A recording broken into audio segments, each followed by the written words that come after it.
ఆటకాలు కొడతానవా? నిన్ను వదిలే ప్రసక్తి మాత్రం లేదు. నిన్ను ఏం చేయాలో అది చేసి నిన్ను ఖండ ఖండాలుగా నరికి చంపకుంటే నా పేరు వీర వంకరెడ్డే కాదు.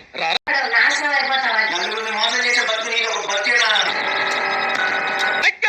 బర్రె రోడ్డు తీసి చెప్పులతో పట్టిస్తానండి. జనజీవన స్రవంతిలో కలిసిపోయిన నన్ను రెచ్చగొడుతున్నావు. తల తీసి వదులుతాననుకుంటున్నావా నువ్వు? ఇంకోసారి ఎవరైనా మోసం చేయాలంటే నేను గుర్తుకు రావాలి. ఈ ఏరియా మంది కాదు, తగ్గడం మంచిదని.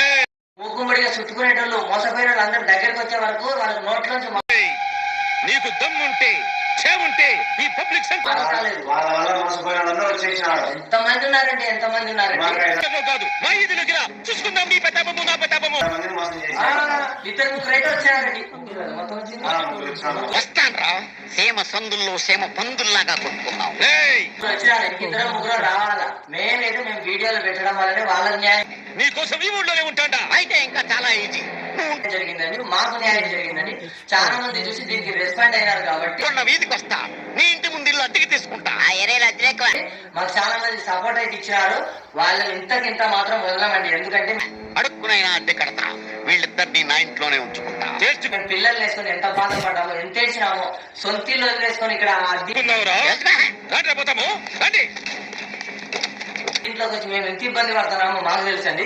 ఇప్పుడు ఈ ఇల్లు కూడా ఖాళీ చేయాలి. పోతాడావు రేనా అన్న దగ్గర ఇన్నాళ్ళు సీమలో అన్నలే అంటున్నారు. అట్లాంటి పరిస్థితి వచ్చింది. ఎందుకంటే మనం ఒక ఇంట్లో పోయిన తర్వాత మనది ఏముంది, నీ దగ్గర ఉన్నాను. ఇప్పుడు రేనా అన్న వచ్చేసాడు. అన్న దగ్గరికి వెళ్తున్నాను. మన బాడీకి పోయినాక నచ్చకుంటే ఖాళీ చేయాలి.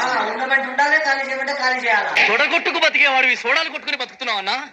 దరిద్ర మోకాలు మేమే దొరికామన్నట్టుగా వలేసి మరీ పట్టుకున్నారు అనమాట.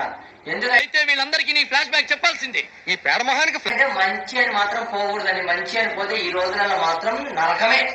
ఫ్లాష్ బ్యాక్ ఉంది, నేను చెప్తాను. అయ్యో పాపం అని అనుకోకూడదు, ఎవ్వరిని అనుకోకూడదు. చెప్పని ఎవరి పేరు వింటే అనుకోకూడదు. అమ్మో మొత్తం రౌడీలు అండి. ఆయన రౌడీలు ఎట్లున్నారు? ప్రజలు చిరాకు పడతారో. ఎవరి పేరు చెబితే సీమలో శత్రువులు కూడా ఏ టెన్షన్ లేకుండా అంటున్నారు. మొత్తం ఒక ముఠా ముఠా లాగా ఉన్నారనమాట. అంత దౌర్జన్యంగా ఉన్నారు. పాలు తాగడం మానేసి ఏడుపు మొదలు పెడతారో అతనేనండి దౌర్జన్యం. అంటే వాళ్ళదే అండి దౌర్జన్యం. ఎట్లున్నారంటే వాళ్ళు అందరూ మూకంబుడిగా చంపేసి అతనే ఈ రెడ్డి నాయుడు. మేమందరం కూడా ఏం తెలియదన్నట్టుగా ఉండేటట్టు అంత నంగనా చేశారు ఉన్నాయి వాళ్ళ దగ్గర. నీ మొహం చూస్తుంటే ఎందుకు పాపం అట్లేదు తమ్ముడు. వచ్చిన ఇట్లా చేశాడు. అయినా కూడా